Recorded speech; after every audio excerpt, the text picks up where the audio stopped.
Assalamu alaikum guys, welcome back to our channel. This is Farhan Parvez and this is Rahil Shehzad and we are back again with another video. आज हम जिस video पे react करने जा रहे हैं इसकी बहुत ज़्यादा रिक्वेस्ट आ रही थी, फिर इसका मैंने एक पोल भी किया कि इस पर हमें रिएक्ट करना चाहिए नहीं करना चाहिए। भी आपने अच्छा रिस्पांस दिया था। तो 75-80% लोगों ने कहा कि आप इस पर रिएक्ट करें और ये वीडियो है सागरमाला प्रोजेक्ट के बारे में।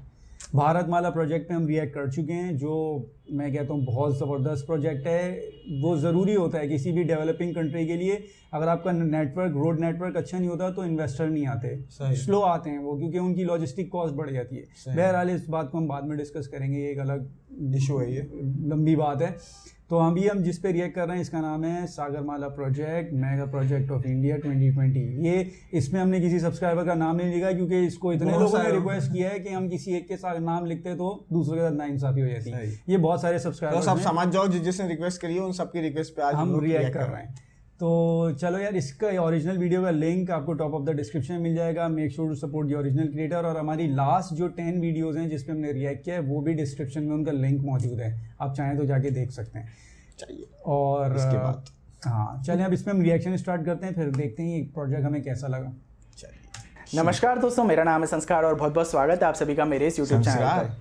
दोस्तों हमारी इंडिया जो है वो एक डेवलपिंग कंट्री है और किसी भी डेवलपिंग कंट्री के लिए या फिर किसी डेवलप्ड कंट्री के लिए भी फॉरेन इन्वेस्टमेंट जो है ये काफ़ी ज़्यादा ज़रूरी होता है। फॉरेन रिजर्व जो है ये भी काफ़ी ज़्यादा ज़रूरी होते हैं और ऐसे में हमारी इंडियन गवर्नमेंट जो है ये time to time foreign investment को और फॉरेन कंपनीज़ को अपने देश में अट्रैक्ट करने के लिए काफ़ी सारी नई नई पॉलिसीज़ लेकर आती हैं, नए नए प्रोग्राम लेकर आती हैं। इसके रिसेंट एग्जाम्पल के बारे में अगर हम लोग बात करें तो आप लोगों ने मेक इन इंडिया प्रोजेक्ट के बारे में ज़रूर से सुना होगा। हालांकि ये प्रोजेक्ट जो है ये भी इतनी अच्छी तरह से वर्क नहीं कर पाया हम लोगों के लिए, क्योंकि दोस्तों जब भी कोई एमएनसी या फिर मल्टीनेशनल कंपनी कोई दूसरे देश में जाके अपना प्लांट सेटअप करती है तो वो दो चीज़ों को प्रेफर करती है। सबसे पहली चीज़ है चीप लेबर जो कि हमारे देश में अवेलेबल है, और दूसरी चीज़ जो है वो है लॉजिस्टिक कॉस्ट या फिर इंफ्रास्ट्रक्चर या फिर कनेक्टिविटी। और दोस्तों इस चीज़ में हम लोग मात खा जाते हैं। यहाँ पर हमारी जो लॉजिस्टिक कॉस्ट है वो काफ़ी ज़्यादा है, इसलिए यहाँ पर जो एमएनसीज हैं वो चाइना, वियतनाम और थाईलैंड जैसी कंपनीज़ को प्रेफर कर लेती हैं। रिसेंटली जो यूएस और चाइना के बीच में ट्रेड वॉर हुआ था, इसमें भी चाइना से जो मोस्टली कंपनीज निकली वो थाईलैंड और वियतनाम जैसी जगह पर गई और इंडिया में सिर्फ 2 से 3 कंपनीज ही आई, क्योंकि हमारे देश का जो इंफ्रास्ट्रक्चर है वो इतना ज़्यादा स्ट्रॉन्ग नहीं है। और हमारी इंडियन गवर्नमेंट इन सारी चीज़ों को काफ़ी अच्छी तरह से समझती है और इसलिए हमारे देश में काफ़ी सारे इंफ्रास्ट्रक्चर प्रोजेक्ट जो है ये ऑनगोइंग है। रोड कनेक्टिविटी को इंप्रूव करने के लिए भारतमाला प्रोजेक्ट चल रहा है, रेल कनेक्टिविटी को इंप्रूव करने के लिए डेडिकेटेड फ्रेट कॉरिडोर जैसे प्रोजेक्ट चल रहे हैं, और वाटरवेज की कनेक्टिविटी को इंप्रूव करने के लिए सागरमाला जैसे प्रोजेक्ट चल रहे हैं। तो आज की इस वीडियो में हम लोग सागरमाला प्रोजेक्ट के बारे में ही डिटेल में बात करने वाले हैं। तो वीडियो काफ़ी ज़्यादा इंटरेस्टिंग रहने वाली है, एंड तक इसको जरूर से देखिएगा। इसी के साथ में अगर आप लोग आगे जाकर ऐसे ही इंफ्रास्ट्रक्चर प्रोजेक्ट्स के बारे में वीडियोज़ देखना चाहते हैं तो चैनल को सब्सक्राइब कीजिए, बेल आइकन दबाइए और ऑल कीजिए, ताकि आने वाले सभी वीडियोज़ के नोटिफिकेशन आपको टाइम से मिल जाएँ। फटाफट से हम लोग आज की इस वीडियो को स्टार्ट करते हैं। दोस्तों जब हम लोग बात करते हैं इंटरनेशनल ट्रेडिंग के बारे में, इंपोर्ट के बारे में, एक्सपोर्ट के बारे में, तब यहाँ पर वाटरवेज जो है ये काफ़ी ज़्यादा इंपॉर्टेंट रोल प्ले करते हैं, क्योंकि जितनी भी इंटरनेशनल ट्रेड होती है वो मोस्टली वाटरवेज के थ्रू ही करी जाती है। अब दोस्तों बात करें हम लोग करंट सिनेरियो के बारे में, तो यहाँ पर इंडिया के पास में 7,500 किलोमीटर की जो कोस्टल लाइन है ये अवेलेबल है, और इस कोस्टल लाइन के अंडर आने वाले जो राज्य हैं, जो स्टेट्स हैं, वो हमारे देश की 60% जीडीपी को कंट्रीब्यूट करते हैं। हमारे देश के 20 बड़े पोर्ट और 200 छोटे पोर्ट जो हैं ये हमारे देश की 95% ट्रेड बाय वॉल्यूम और 70% ट्रेड बाय वैल्यू को केटर करते हैं। तो इन्हीं सारी चीज़ों को देखते हुए और वाटरवेज के इसी इंपॉर्टेंस को देखते हुए हमारी इंडियन गवर्नमेंट जो है इसने सागरमाला प्रोजेक्ट को लॉन्च किया है पोर्ट लेड डेवलपमेंट के लिए। दोस्तों सागरमाला प्रोजेक्ट के आने के बाद में हमारे एग्रीकल्चरल सेक्टर में और हमारे इंडस्ट्रियल सेक्टर में काफ़ी सारे पॉजिटिव चेंजेस देखने के लिए मिलेंगे, और ऐसा इसलिए होगा क्योंकि हमारे देश की जो लॉजिस्टिक कॉस्ट है काफ़ी ज़्यादा कम हो जाएगी, और लॉजिस्टिक कॉस्ट कम होने की वजह से हमारे देश की जो लॉजिस्टिक सेक्टर है इसकी एफिशिएंसी जो है ऑटोमेटिकली बढ़ जाएगी। बात करें हम लोग करंट सिचुएशन के बारे में, तो अगर आप लोगों को 1 टन सामान ईस्ट वेस्ट कॉरिडोर में लेके जाना है तो दोस्तों इसकी जो करंट कॉस्ट है इसकी $48 है, लेकिन आगे जाकर फ्यूचर में इसकी जो कॉस्ट है ये घटकर $28 रह जाएगी। और अगर आप लोगों को नॉर्थ साउथ कॉरिडोर में 1 टन सामान लेकर जाना है तो इसकी जो करंट कॉस्ट है वो $54 है, जो कि आगे जाकर $34 रह जाएगी। तो दोस्तों इन्हीं सारी कॉस्ट को कम होते हुए देखने के बाद में हमारा इंडस्ट्रियल सेक्टर जो है ये एकदम से जंप करेगा, और आगे जाकर हम लोग जो है फॉरेन इन्वेस्टमेंट को भी अट्रैक्ट कर पाएंगे, क्योंकि हमारी जो लॉजिस्टिक कॉस्ट है कम हो जाएगी। तो इन एंड ऑल अगर हम लोग देखें तो आगे जाकर ये जो प्रोजेक्ट है ये हमारे देश के लिए काफ़ी ज़्यादा निर्णायक साबित होने वाला है। दोस्तों सागरमाला प्रोजेक्ट जो है ये टोटल 4 पिलर्स के ऊपर टिका हुआ है। सबसे पहला पिलर जो है यह है पोर्ट मॉडर्नाइजेशन का।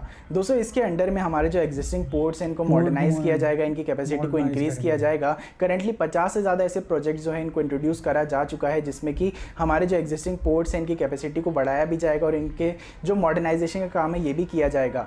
इसी के साथ में दोस्तों 7 नए पोर्ट्स जो है इनका कंस्ट्रक्शन भी किया जाएगा, जिससे हमारे देश की जो पोर्ट्स की कैपेसिटी है वो डबल हो जाएगी। करंटली हमारे देश की जो पोर्ट्स की कैपेसिटी है वो है 1.5 बिलियन टन्स की, लेकिन आगे जाकर 2025 में जब ये प्रोजेक्ट पूरी तरह से एग्जीक्यूट हो जाएगा तब हमारे देश की जो कैपेसिटी रहेगी वो 3 बिलियन टन्स तक की हो जाएगी। दूसरा यहाँ पर जो इंपॉर्टेंट पिलर है वो है पोर्ट कनेक्टिविटी का। अब दोस्तों पोर्ट के साथ में कनेक्टिविटी होना काफ़ी ज़्यादा स्ट्रॉन्ग है, क्योंकि तभी हम लोग जो पोर्ट पे सामान आता है उसको हमारे देश के अलग अलग कोने तक पहुँचा पाएंगे। इसी को ध्यान में रखते हुए हम लोग यहाँ पर जो है पूरी तरह से तीनों सेक्टर के ऊपर ध्यान दे रहे हैं, यानी कि वाटरवेज के ऊपर भी ध्यान दे रहे हैं, रोडवेज के ऊपर भी ध्यान दे रहे हैं और रेलवेज के ऊपर भी ध्यान दे रहे हैं। बात करें हम लोग वाटरवेज के बारे में तो हमारी इंडियन गवर्नमेंट ने इस प्रोजेक्ट के अंडर में 111 वाटरवेज जो है इनको आइडेंटिफाई किया है, जिसमें से 4 वाटरवेज जो है इनके ऊपर काम प्रायोरिटी में शुरू किया जाएगा, जिसमें से पहला और सबसे बड़ा जो वाटरवे रहेगा वो रहेगा नेशनल वाटरवे का रूट 1, और ये बनने वाला है वाराणसी से लेकर हल्दिया के बीच में। इसी के साथ में दोस्तों इस प्रोजेक्ट के अंडर में हमारे देश का पहला हैवी हॉल रेलवे कॉरिडोर जो है ये भी बनाया जाने वाला है, जो कि कनेक्ट करेगा महानदी कोल फील्ड को धमरा पोर्ट से और इसी के साथ में पारादीप पोर्ट से, जिससे कि होगा क्या कि यहाँ पर चलने वाली जो रेलगाड़ियाँ रहेंगी या फिर हमारी जो मालगाड़ियाँ रहेंगी ये हमारी एग्जिस्टिंग मालगाड़ियों के कंपैरिजन में 4 गुना ज़्यादा माल जो है इसको लेके जा पाएंगी। इसी के साथ में 10 नए एक्सप्रेसवेज जो हैं ये भी इंट्रोड्यूस किए गए हैं, जो कि इंडस्ट्रियल कॉरिडोर्स को कनेक्ट करेंगे इन पोर्ट्स से, जिससे कि लॉजिस्टिक का सामान जो है वो एक जगह से दूसरी जगह काफ़ी ज़्यादा आसानी से आ जा सकेगा। और इसी के साथ में 80 से ज़्यादा ऐसे कनेक्टिविटी प्रोजेक्ट्स जो हैं वो इंट्रोड्यूस किए गए हैं, जिनकी जो टोटल लेंथ है वो 10,000 किलोमीटर से भी ज़्यादा की है। और इसके अंडर नए रेलवे कॉरिडोर जो हैं और हमारे रोड कनेक्टिविटी के प्रोजेक्ट जो हैं ये भी इंट्रोड्यूस किए गए हैं। तीसरा यहाँ पर जो इंपॉर्टेंट पिलर है वो है यहाँ पर पोर्ट लेट इंडस्ट्रियलाइजेशन का।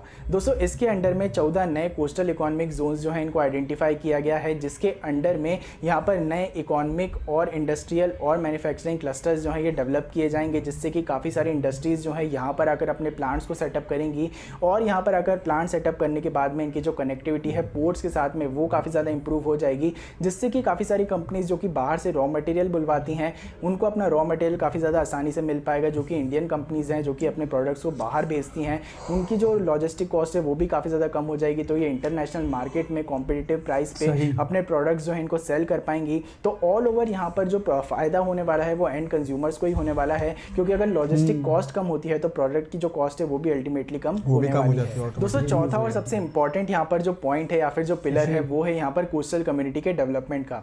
सागरमाला प्रोजेक्ट जो है ये पूरी तरह से कोस्टल लाइन पर बन रहा है या फिर हमारे कोस्टल रीजन से रिलेटेड है, इसीलिए कोस्टल कम्युनिटी के डेवलपमेंट भी काफ़ी ज़्यादा होने वाला है, क्योंकि यहाँ पर इंडस्ट्रियल सेक्टर्स आएंगे, इसी के साथ में यहाँ पर मैन्युफैक्चरिंग यूनिट्स आएंगे, तो यहाँ पर जो हमारी एम्प्लॉयमेंट है वो काफ़ी ज़्यादा इंक्रीज़ होगा कोस्टल कम्युनिटी के लोगों के लिए। हालांकि दोस्तों अभी भी हमारे कोस्टल कम्युनिटी के जो मेजरली लोग हैं वो पूरी तरह से डिपेंड करते हैं फिशिंग के ऊपर, इसलिए यहाँ पर ज़्यादातर लोग एजुकेटेड भी नहीं हैं और इसी के साथ में स्किल्स जो है ये भी अवेलेबल नहीं है। और फिशिंग का काम दोस्तों ऐसा है कि ये दादा कर रहे हैं, फिर उनके पापा कर रहे हैं, फिर उनके बेटे कर रहे हैं, तो मतलब ये पूरा फैमिली रिचुअल सा चलता आ रहा है। इसलिए यहाँ पर इन सारी चीज़ों को ख़त्म करने के लिए हमारी जो इंडियन गवर्नमेंट है यहाँ पर स्किल डेवलपमेंट के ऊपर काम करेगी, एजुकेशन के ऊपर काम करेगी और इसी से हमारी कोस्टल कम्युनिटी जो है इसका ऑल ओवर डेवलपमेंट भी हम लोगों को देखने के लिए मिलने वाला है। दोस्तों इस पूरे प्रोजेक्ट में हमारी जो इंडियन गवर्नमेंट है ये 60 बिलियन US$ से ज़्यादा का इन्वेस्टमेंट कर रही है और ये एक्सपेक्ट किया जा रहा है कि हमारे देश में 100 मिलियन US$ से ज़्यादा का इंडस्ट्रियल इन्वेस्टमेंट जो है इस प्रोजेक्ट के एग्जीक्यूशन के बाद में आने वाला है। 2025 तक जब तक ये प्रोजेक्ट बनकर तैयार हो जाता है उसके बाद में हमारे देश में जो लॉजिस्टिक कॉस्ट है ये 6 से 7 बिलियन US$ जो है ये कम हो जाएगी। इसी के साथ में हमारे देश का जो एक्सपोर्ट है ये 110 बिलियन US$ से बढ़ जाएगा और हमारे देश में 10 मिलियन से ज़्यादा नई जॉब अपॉर्चुनिटीज़ जो है ये भी आएंगी। तो ऑल ओवर अगर देखा जाए तो ये जो प्रोजेक्ट है हमारे देश की इकॉनमी के लिए और हमारे देश की GDP के लिए काफ़ी ज़्यादा एक इंपॉर्टेंट प्रोजेक्ट है। ये वीडियो अगर आप लोगों को पसंद आई तो ज़रूर से लाइक कीजिएगा। ये प्रोजेक्ट के बारे में आप लोगों का क्या सोचना है आप लोग अपने व्यूज़ को जरूर से शेयर कीजिएगा नीचे कमेंट बॉक्स में। शेयर भी करिएगा इस वीडियो को अपने दोस्तों के साथ में। इसी के साथ में अगर आप नहीं प्रोजेक्ट तो अच्छा है, मैं ये कह रहा हूँ कि इस बंदे ने बहुत अच्छी तरीके से समझाया, बहुत अच्छी तरीके से समझाया, डिटेल से समझाया और जो जो पॉइंट्स इसको नजर आ रहे थे कि ये फायदेमंद है वो सब बताएं इसने। जो बेस है ना, जो सागरमाला बन क्यों रहा है, सागरमाला प्रोजेक्ट है क्या और फिर इसको मैंने तुम्हें बताया था ना, इससे इंडिया का जो कोस्टल जो रूट है वो बहुत बड़ा है। पाकिस्तान के पास तो 1,000-1,500 किलोमीटर है, इंडिया 7,500 किलोमीटर है। पूरा देखो ना वी शेप का पूरा कोस्टल एरिया है ये।